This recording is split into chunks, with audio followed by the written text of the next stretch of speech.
So, please. I'm Everett, DeWitt. I was the Army. All right, and when were you born? When?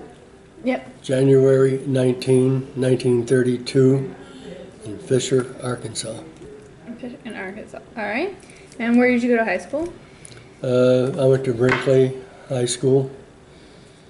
Okay. And why did you enlist? Being on a farm, great life, wanted for nothing. It's like all 17-year-olds, I decided I wanted to join the Army because my cousin had come home from the service. I suppose that started it. And I was actually just turning 17 and I joined, and my aunt signed for me. I lost my mother 3 years earlier. Okay. But I just looked for something and never looked back.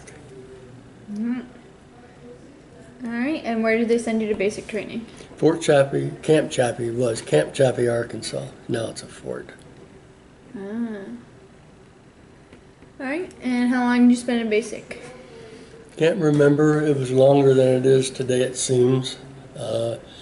Probably a couple of months at least, minimum. All right.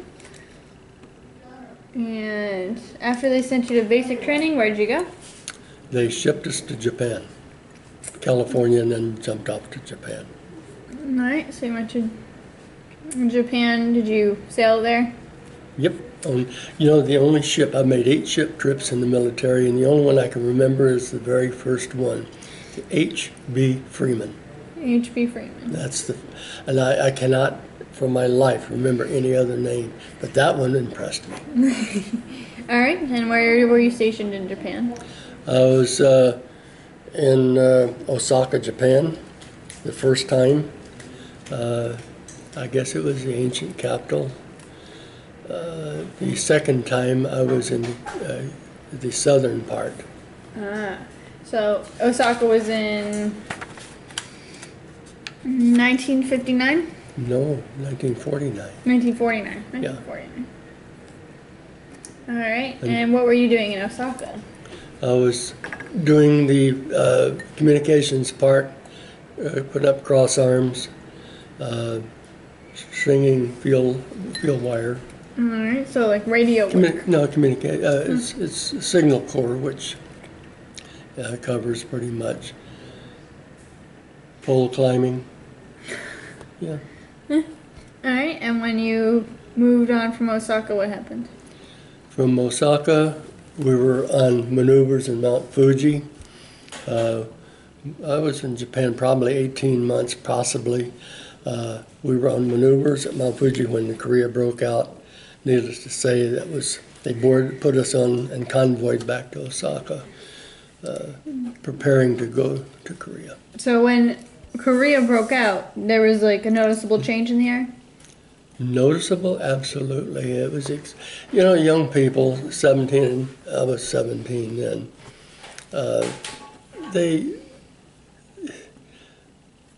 It's a challenge. I don't know how to express it. Sure, scared, thought, but I'd never seen war and combat. So, seen movies and stuff. But there was a lot of talk. My goodness, North Korea invaded South Korea. They're going to send us over there. That type of thing. All right. And when they sent you to Korea, where'd you land? Busan. Busan? Mm-hmm. All right. And from Busan, where'd you go? Up and down the peninsula and crisscross. We got off the ship, LST. That was a story in itself. Whew, scared me on that yellow sea.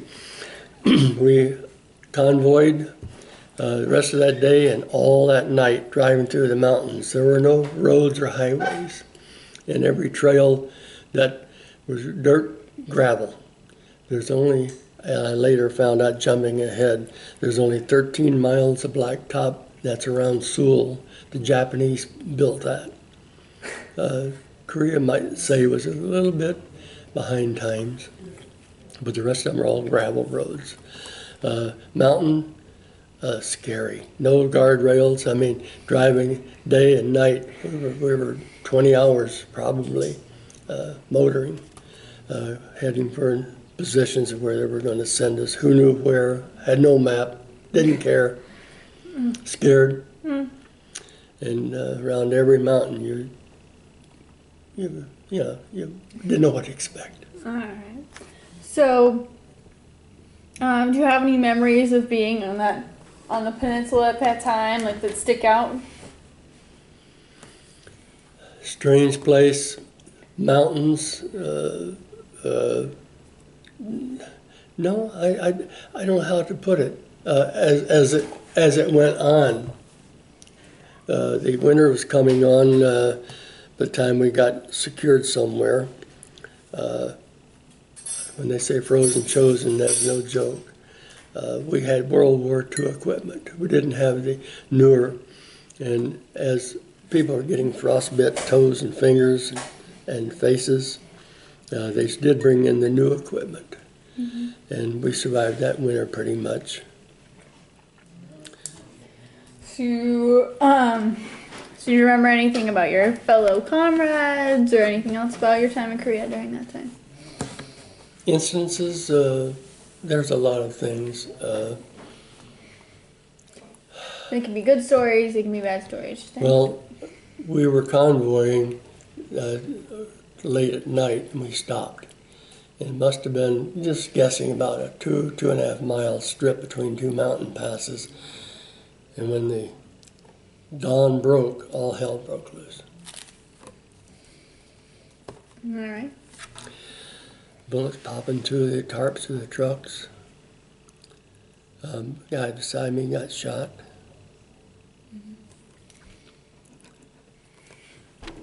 Is there anything else that you remember from Korea? There's so many things. I'm gonna have to jump around. Yeah. But things like never thought of anything as young people do. We went fishing one day in Korea. The Korean people didn't have anything. And one of the brilliant brains decided we'll go fishing, so he threw a hand grenade in the river and the fish floated to the surface. Well, the Korean people are curious about us as we are of them. And not a lot of them, no young people, just older. And when the fish surfaced stunned, they swam out and got those fish. At least someone had a dinner that night. Hey, so when you said fishing, I assumed like rod and reel. No way. Not even a cane pole. Oh, wow. I mean, that was situations. I remember jumping. I have to jump around, so it's not in sequence. All right. My job, Signal Corps, we were attached to the Turks, the British, and also with Australians. And each of those countries had something that stand out in my mind, being attached to them. And this is in Korea, right? In Korea. We were up and down and crisscrossing the peninsula. The thing about the British stood out of all things, they had cans of cheese. And I love cheese. Isn't that amazing? And tea time. At 3 o'clock in the afternoon, if there wasn't being shot at, out comes the tea can and boil water, throw a handful of tea in it, open a can of milk and pour in there. And believe me, to this day, I like their tea type. Don't offer to give an Englishman iced tea. That don't work. With the Australians, back in the 50s, it's not fair, but I have tried to put it in my own perspective. Australia was what the United States was 25 years earlier. And talking to them, the government from Australia would pay your way there if you signed to stay 5 years. They were trying to build it up. Not today, of course, but that's back in 1950. Now, the Turks You talk about a brutal, brutal fighting force. We had lights out, no lights at night. You follow, that's the American standard. Not them. They went up in the highest peak at nighttime, and they didn't put brush. They cut trees down, and the flames were probably 20, 30 feet in the air. The opposite. We had camouflage.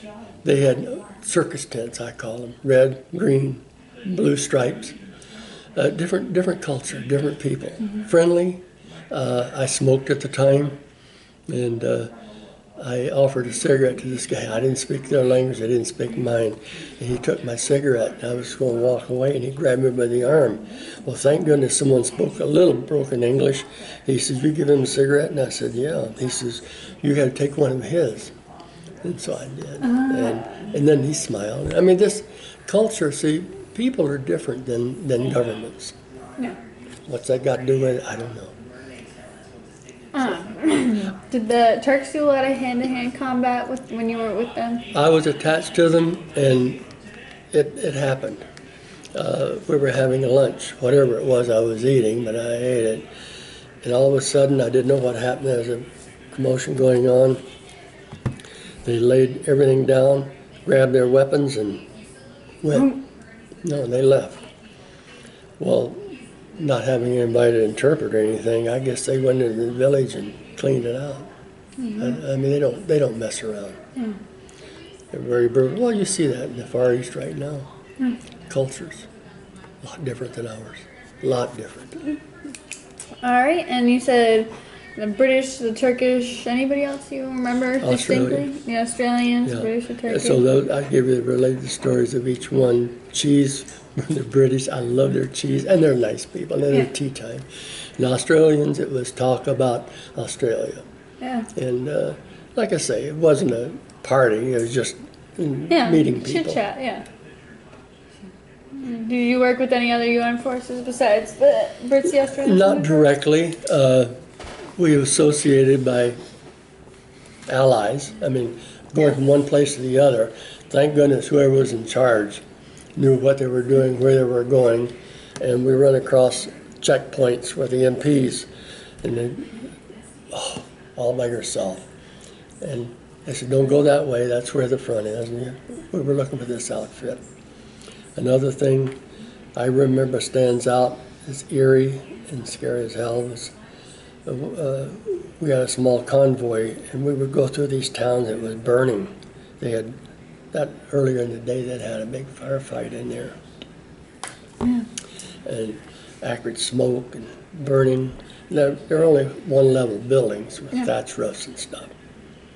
But you just know what to expect, and you're just looking everywhere and smelling that smoke. Different.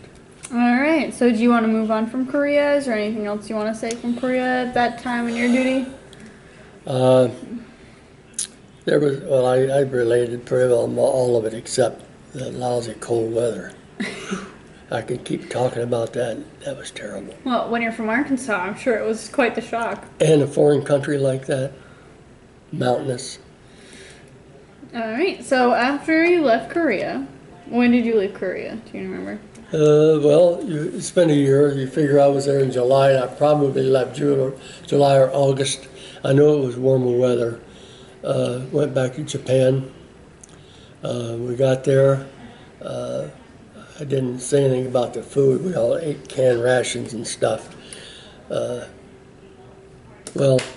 there was another highlight, small factor. Every so often you run across, and the word got around, that they had a tent set up with showers. You take your weapon and boots, left in one end, you go in, shower, they provide all the soap and everything. You come out the other end, they give you 2 pair of socks, underclothing, and fresh, clean clothes. Go get your boots, and go on your way. Finally clean clothes, yeah. And that was far and few between. I know it sounds terrible, but hygiene was something, just the last thing in your mind when I'm you sure get they could shot smell at. you coming. Thank God we were all alike, so we didn't smell each other and pay attention to it. All right, so you left Korea and then you went to Japan. And when we got there, the welcoming committee was basically, what do you want to eat and what do you want to drink? Well, they had no fresh milk. And I had reconstituted, but it was just as good as any milk you could ever get in your life. And it gave me a whole quart. All right, so what were you doing when you came back to Japan? The same stuff? No. When I came back, we were processing and I was getting near the end of my term, and I don't know how many months I was there, but I came on back to the United States. All right, and when you came back to the United States, you were still active duty? Oh, absolutely. Yeah. Yeah. I joined a regular Army, RA.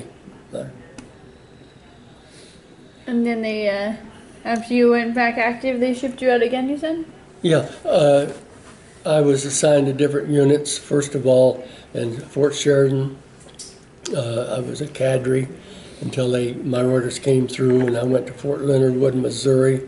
From there, they sent me to somewhere anyway. I went back. The second time I went back to Japan. Now this is the second time. All right, so we're back to Japan again. And what were you doing in Japan the third time? They assigned me to an artillery battery. I was communications. I was in charge of sergeant. Well, that's where I got my stripes. So, what year were you back in Japan for the third time? Let's see, 54.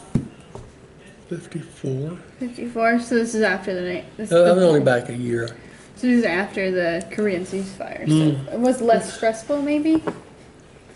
Again, young people don't put things in. They just look forward to the next. What am I going to do? I don't look back. Right now, I'm trying to look back, but you don't look back. Yeah. All right. So you were working with artillery, and you became stripes. Doing your stripes. I became a staff sergeant. Hello. I was, let's see, the second time. Yeah, I was Fort Sheridan. I went to Fort Knox, Kentucky. In Fort Knox, Kentucky, I went to school in Fort Riley, Kansas. And I came back, they prepared me, and then I got in this group, they assigned me, and then I went to Japan the second time. And then I came back to the United States, and they were sent to Germany. All right. So what were you doing when you went to Germany after your third time in Japan? It was a new organization where they combined all the forces instead of armor itself and infantry itself, and they combined it. Everybody. It was a new concept. And so we, en masse, went to Germany. Okay. And they assigned me an armor there.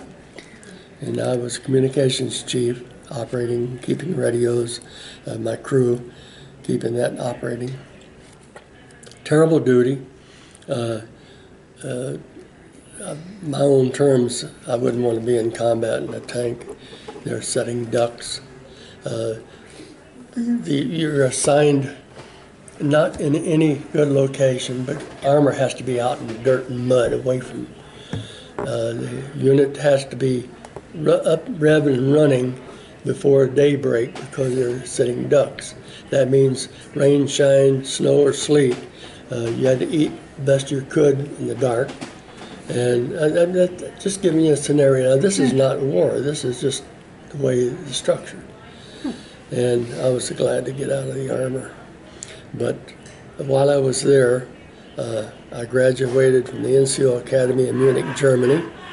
I was assigned duties because of my achievement there. I had a squad to take care of, and in addition, maintaining the communications. We were stationed at barracks that used to be Luftwaffe, halfway between Munich and Stuttgart. And while I was there, I took my car over. I was a sergeant. And I took my car to Germany, and I had a chance to drive the Autobahn. My car came in Bremerhaven, Germany, and I had 3 days to take a train, get my car, and drive back. Driving back, short term, Autobahn goes through every major city in Germany. Hitler saw to that. Quite an impressive roadway. And I didn't really stop doing any visiting and sightseeing. And I was on a schedule, no speed limit. And Was that fun, or did everybody kind of go around about the same speed? are you kidding? I was driving, I had a Mercury convertible, and I was clipping off about 90 mile an hour, and something, your mirror view, it catches something that was yellow. It came, zoomed by me, and it must have been pushing 200 mile an hour. I'm not exaggerating. That was the fastest. He buzzed by me, and I just boom.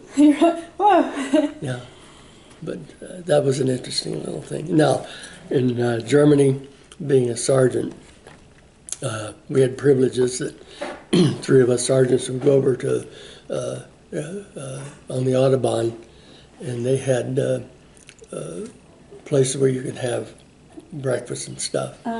And my buddy, he'd have eggs and beer for breakfast. And I liked their big stacked cake. And she spoke enough broken English, and I had a slice of that, and I said, "Oh, I could eat the whole thing." She said, "No, you could." And I said, "Yes, I can." I said, "I'll tell you what, you give me the second piece, and I'll eat every bit of it." She said, "No, 9.99." So we had fun in that regard. My duty, I had good duty in Germany, and I was initiated when I got there. And the humorous part of it is, of course, a new guy, they will take you out. Come on, we're going to take you out and have a sausage. Well, I like sausage, bratwurst, whatever it was. And they have a little saucer of mustard, and I love mustard to this day. And I said, "I need more mustard than that." "Oh, you can have mine, you can have mine." Well, that was initiation. I took it, slided up good. Took my breath away. That was the hottest mustard I have ever eaten in my life. And of course, I grabbed the guy's beer and gulped it down. Didn't help anything. Oh, they got to get a kick out of that. See? Oh, of course. Yeah. All right. So after you left Germany, it was what, 1950? 55, 56. Recalling. Anyway, I came back to the United States. All right, and you came back to the United States? Yeah, from Germany. And when I was in Germany, I got caught up. I love military life. It was my soul. Well-being. It was mine. Yeah. And because of the draftees, they got counting days, and I got caught up in that. Don't know to this day why I love military life. I was just born into it, seemed like. But I got out. And then I took the GI Bill in Chicago. Got a degree? No, I took up electronics and studied that. Graduated from Coin, and I worked in the field for several months. Well, you had the background. And I guess about 3 or 4 months. And I had to put that down because the people I worked for, it was husband, wife, daughter, and son-in-law. And they were tough. They were tough. And I did my work. They were pleased with that aspect of it. But one day I had a flat tire, and they provided the vehicle. And there was a gas station there, and so for 75 cents I had them replace the tire. When I got back and gave him the bill, he said, "What'd you do that? Why didn't you change it?" I says, "The gas station's right there." Well, that was, you see what I mean? Yeah, that was a And McKay. I was an outsider. I mean, they was a closed knit. They were friendly to me, but Never on the inside. I wasn't comfortable working for them. So you got out. When did you get married? I was going to school, and I did get married, and had 2 children. And that didn't work out. No? And 11 years, and I remarried, and she never had children, but she took care of all of her sisters, and my kids just loved her, and we got married for 37 years. Wow. All And right. she passed on. Yeah. All right. I think that's everything. Unless there's anything you can remember to tack on. Well, back in Korea, we were pushed up and down side to side on the peninsula. We ended up in the perimeter around Busan, as the history bears that out. And I saw a sign, and best I couldn't read it, but it showed ice cream. And I got to have some of that. Well, we had money, can't spend it. And I did. It turned out to be goat's milk ice cream. I held my breath and ate it because it was cold and there's ice cream. So that's the humorous part of it. There's humor in everything, I guess. Yeah. All right. Well, all set.